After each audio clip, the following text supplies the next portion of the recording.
What's up, everyone? I have the pleasure to promote Pick from the Garden, a clothing startup for my good friend Justin Reed and his incredible team in California. Something both Justin and I are passionate about is growth. Whether it be within yourself or within the community, growth is an integral part of your life. Somewhere I need to grow is my sense of style. Pick from the Garden has you covered from head to toe, from hats to sweats to socks and much more. With fall being right around the corner, I got this embroidered hoodie that comes in a ton of different colors and is very soft and comfortable. Go check out Pick from the Garden on Instagram and at their website. Remember, keep on growing. Welcome to a new episode of One Shot White Belts. I'm your host, Ty Rinaldi, and I am again joined by Cole Spara. This episode, we will be previewing UFC 252, Daniel Cormier versus Stipe Miocic 3. Again, guys, remember, we're white belts in terms of MMA. We're not experts, but we are huge fans of all this, and we like talking about it. And just to get right back into it, this weekend, August 15th at 10 p.m. in the Apex Arena in Vegas, we have a really stacked card coming off of Fight Island. We're finally back into the groove, going into UFC 252. The first fight of the night was actually canceled due to Ian Cutelaba testing positive for coronavirus. That would have been a really nice fight to watch. Again, the first fight kind of ended in controversy with an early stoppage. However, we won't be able to see that fight. So the first fight of the card is John Dodson versus Merab Dvalishvili. John Dodson is 22-11. He's the 12th ranked bantamweight in the division. He has 11 wins by knockout. He's coming off two pretty big losses to the current champ Petr Yan and another tough loss to Jimmy Rivera. However, John Dodson, since the Ultimate Fighter, has always been exciting, has some big wins under his resume. He was so close to beating Mighty Mouse in their first fight together. And then you have Merab Dvalishvili. He's 11-4. He's number 15 in the bantamweight division. He's won his last 4 fights by decision. He's a decision getter throughout this entire thing. He doesn't really finish fights. He's a great grappler. He fights out of New York with Ray Longo and Matt Serra. A really good camp to be in. Cole, what do you think about this first fight of the card? So this is a good fight. It's kind of like that classic guy on the rise versus gatekeeper matchup. John Dodson's been the guy at 35 who will crack the top 10, crack the top 8, and then drop down to 12. Mm-hmm. Crack the top 10, and so on and so forth. Merab, on the other hand, has been a guy who's been, like you said, a decision getter, but still usually comes out on top. I mean, he's had a couple close split decisions here and there that went one way or the other. But he's like you said, he's a great grappler, comes out of that Serra Longo camp with Weidman and Aljo. And at this point right now, if there's any guy you want to be training with, it's Aljamain Sterling. I think that right there is going to come into play big. I think Merab gets it done once again by decision. But I am a big fan of Dodson. I loved watching his season of The Ultimate Fighter. He knocked out TJ Dillashaw in the final. I don't think a lot of people remember that. Yeah. And like you said, his close fight with Mighty Mouse, he showed a lot of people that he wasn't just like a fast starter. He showed people that he could go all 5 rounds. He can really score points on the judges' scorecards. And like you said, had a close fight with arguably the best fighter of all time. But like I said, I think Merab gets it done by decision. But I think it's going to be a fun fight. Both of these guys throw caution to the wind. Merab a little bit more with the grappling, the wrestling, big slams, big takedowns. Dodson a little bit more with the striking. I think Merab gets it done unanimous decision. Looking at their stats, previewing for this, I saw that both of them have similar striking tendencies and similar stats when it comes to most of their equivalents. Dodson is more of a knockout artist, as we know. I think, again, like you said, it's going to be a good scrap. I think this could go one of two ways, either Dvalishvili decision or I think maybe a second-round TKO for Dodson. We've seen that he's one of the big power punchers within this division. He was in that really close fight with John Lineker, which I thought he won. But I thought he won that fight also. We've seen him come through adversity, and I think he's capable of doing it again. So for me, it's a toss-up. Either I see a second-round TKO for Dodson or a decision for Dvalishvili. And going into the next fight, we have Junior Dos Santos versus Jairzinho Rozenstruik. Big That's heavyweight matchup. Both really good names. Yeah. A big heavyweight matchup, kind of showing someone that is in the new light and someone that's been a legend within this sport. Junior Dos Absolutely. Santos is 21-7 in his career. He's the number 5 heavyweight, a former champion, 15 wins by KO. He's had 2 tough losses to Curtis Blades and Francis Ngannou recently, but his striking has always been top-notch, very elite. So crisp. So crisp. Heavy hands, very good boxing, great fight IQ. And like I said earlier, he's a legend. Everybody remembers his fights with Cain Velasquez, absolute banger of a trilogy, and we'll go into another trilogy later. But he is known as one of the best heavyweights of all time. And then we have Jairzinho Rozenstruik, who's 10-1. His last loss was to Francis Ngannou in a very quick first-round knockout. Just got the chills down my spine. That's horrifying. However, he is still ranked 6th in the heavyweight division. He's 4-1 in the UFC, which is a really good start. He went against the scariest striker in the world, called him out, and fell short, quite short. But that's because Ngannou is a very scary man. He had that big win over Alistair Overeem. Overeem was winning that fight for majority of the fight, but as you could see in the heavyweight division, all it takes is one punch, and he has that one-punch power for sure, splitting Overeem's lip. But we've seen him in the past within the UFC really show pretty decent striking, definitely has a ton of power in his hands, and we'll see where this actually takes him. If he does get this win over Junior Dos Santos, that would put him in a really good conversation within the heavyweight division. Where do you think this fight will go? So this fight's tough, and it's kind of like the last one where we were saying somebody on the rise versus someone who's been in the division a long time. A little bit different because JDS is a former champ and a guy who's been in the top 5 for the past decade. I mean, the guy never drops below, the top 10. It's tough, man. They both got stopped by Ngannou, which everyone gets stopped by Ngannou unless you're Stipe. And both guys are really good strikers, heavy-handed. Rozenstruik is known as more of like a kickboxer. JDS, on the other hand, is known more for his pure boxing skills. I think it's going to be a toss-up. To me, this fight is 50-50, and it's going to be who lands that big shot first. Mm-hmm. Once one guy gets the respect of the other, it's going to be a big deal because we've seen Rozenstruik and Dos Santos get a little timid when they get cracked. We saw it in the Ngannou fight for Dos Santos, and we saw it in the Ngannou fight for Rozenstruik. They both got cracked, and they didn't handle it too well. So, I want to give it to Rozenstruik just because I really want to see some new blood in the heavyweight division. So it's one of those situations where my heart says Rozenstruik, but my brain and my knowledge of the sport is really telling me Dos Santos is going to get this done. I think Dos Santos gets it done with a second-round TKO. I think Rozenstruik started hot with his UFC career, but I think he's going to get humbled a little bit. I don't think he was as good as everyone cracked him up to be. They made it sound like he was the next big thing. I think he's a good fighter. JDS is on a little bit of a different level. I see JDS getting it done second round TKO. Something I'm interested in seeing is this is his first loss in his professional career. How does he adapt to that? And I assume it's one of his first times getting knocked out in this way. So how do you recover from that as a fighter? And some people take that really well and improve in every way they can to make sure they get the next win and become a champion. This is really a big test for Rozenstruik. And like you said, my brain is really telling me Dos Santos is going to take this one, whether it's an early stoppage.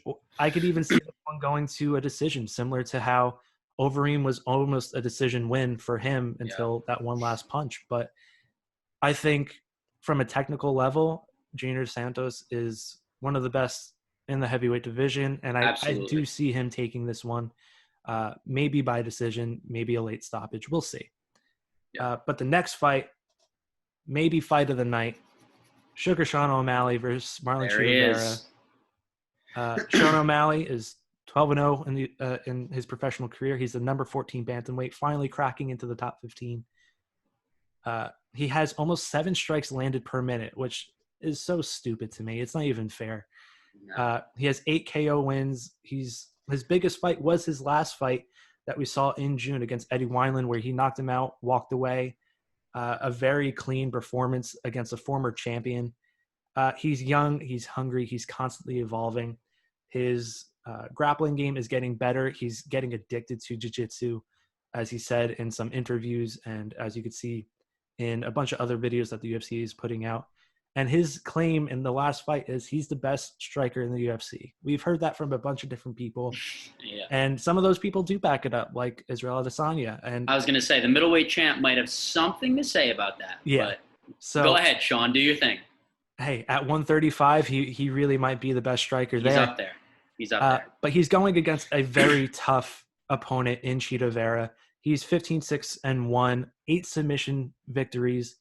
He was on a 5-fight win streak before the fight with Song Yadong, where a lot of people thought he actually won that fight, took the last 2 rounds. But you can never leave it up to the judges, especially in the UFC. You never know where they're going to decide. But he's a really versatile fighter. He is a combination of power and technique. We've seen him drop some people. We've seen him on the ground do amazing things. This is going to be, in my opinion, fight of the night. What do you think this fight is going to entail? So I'm going to come out with a little hot take on this one. I think this is going to be the fight where we're going to see Sean's grappling. I think Chito is tired of seeing this kid get, flash knockouts, beautiful knockouts. I think Chito wants to try to drag Sean into deeper water, and I think Sean's going to welcome that. I think Sean's kind of been looking for the opportunity to show off his ground game, show off his wrestling, offensive and defensive, and also show off his jiu-jitsu, again, offensive and defensive. I think Chito's going to shoot early and often, and I think Sean's going to be okay with that. I think Sean wants this kind of grinder fight, if you will. I think Sean's been looking for that. And I think it's going to go Sean's way. Obviously, he's one of my favorite fighters in the UFC. A lot of people, think he's the next big thing, the next Izzy or Connor. I mean, the guy's marketable as all get out. He's, charming. He's great on the microphone. He's got his own podcast. I mean, the guy's all over the place. Twitch streaming, video games. He's covering all bases. He's a five-tool player, if you will. Yeah. I think Sean gets it done. I'm going to go with a little hot take. I think he gets it done by submission. I think he gets it done by submission in the first round.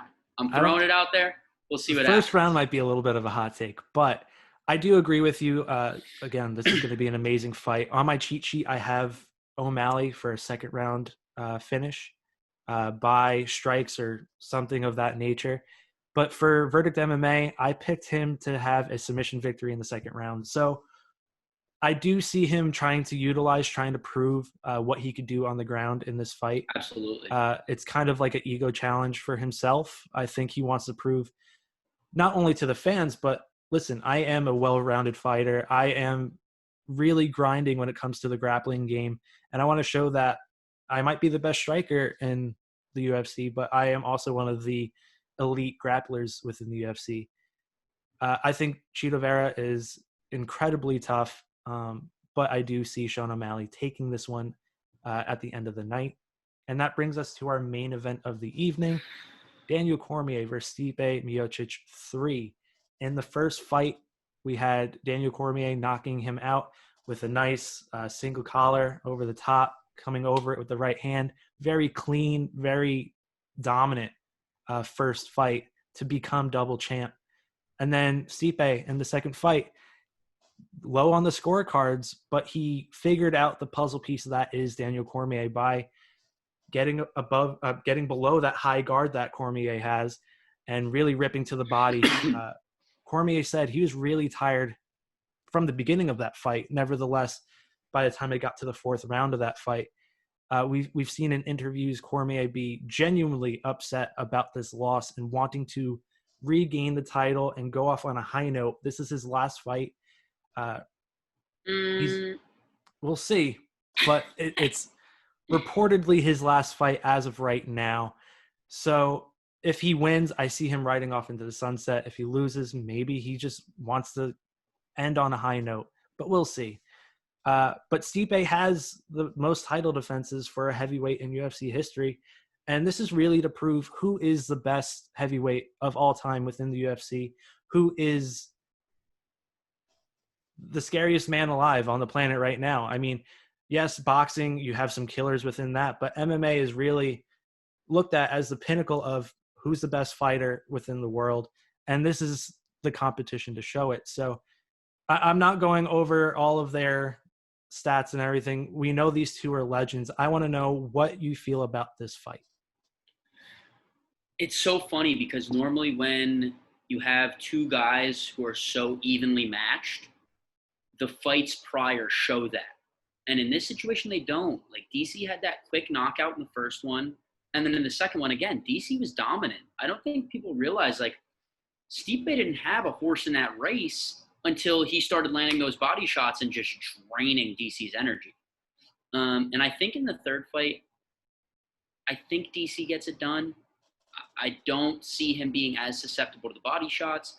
And to be honest, I think he's so much better than Stipe. I really do. And I know Stipe's a fantastic fighter. Mm-hmm. There's only one man on the planet who can beat Daniel Cormier. We don't even have to say his name. Everyone watching knows exactly who I'm talking about. Daniel Cormier, in my opinion, is the second best fighter of all time. Yeah. And I don't think Daniel wants to finish second to ride off into the sunset. I think Daniel's been training really hard, harder than people realize. I think Daniel is going to get it done. I think he gets it done round and pound in the third round. I think he's just relentless with the takedowns. I think he's relentless with the inside striking game that he runs. And I think he gets it done round and pound in the third round. And real quick, this is not DC's last fight. I will ride this horse as long as I can. Dana's going to throw big money in his face. We're going to get John Jones, DC at heavyweight for the title. It's going to happen. It's going to happen. If I put it out into the universe will reciprocate it and give it to me back. I need that fight at heavyweight because I think DC has the best chance to win against John at heavyweight. But for this fight specifically, man, DC gets it done. Round 3, ground and pound. I don't think Stipe is able to hold on to what Daniel's able to do. And that's what I got going for this one. Both are incredible wrestlers. Both are incredible strikers. You could argue that Stipe has the best boxing within the heavyweight division, which is a absolute magnificent thing to say about someone within that division. But you also have Daniel Cormier, which might be the best wrestler within that division. So, and he is very good on his feet. He knows what he's doing. His game plan is great. Something I'm interested to see is what weight will he come into this fight. The first fight, I believe he was 245. He cut down to, I believe, 235 for the second fight. Little leaner, but again, we saw some cardio issues within the fight. That's also due to the body strikes that Stipe landed. Yeah, those were nasty. But DC on his show with Ariel Helwani talked about he loses sleep because of his last loss to Stipe.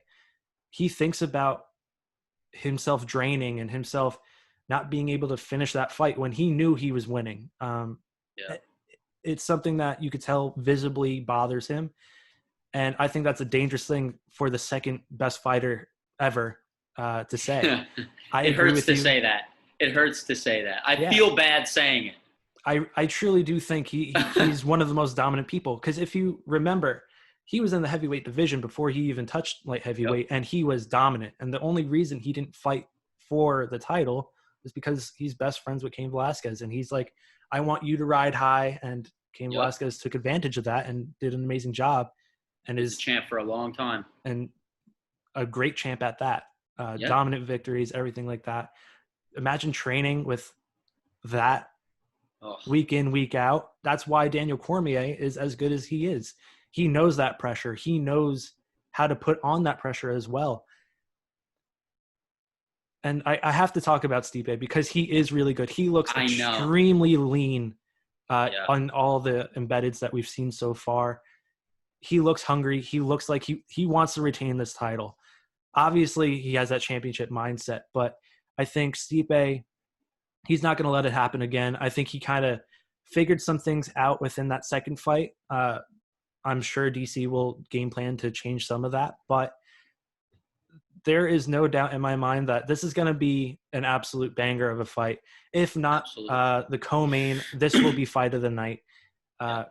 Whether it's a performance of the night with a knockout or maybe even a submission, or whether it is a full-on bona fide slobber knocker, as JR would like to say. JR. But I do think my heart really wants Daniel Cormier to ride off into the sunset. We'll see Stipe continue to really dominate, I believe, over the heavyweight division going into the future. His big test after this will be Ngannou, who I believe is learning from that past loss to Stipe, and he's only getting better. He's only been in the fight game for 5-6 years at this point. We'll see what happens. Yeah, again, I think Daniel Cormier takes this fight. But we would like to hear from you. What are some of your picks for this fight card? It is a really good fight card, UFC 252, down in Vegas in the Apex Arena. If you could leave a comment below of who do you think will win each fight? Who do you think will be the heavyweight championship at the end of the night? For Cole Sparra, I'm Timer Rinaldi. Thank you for watching and enjoy the fights.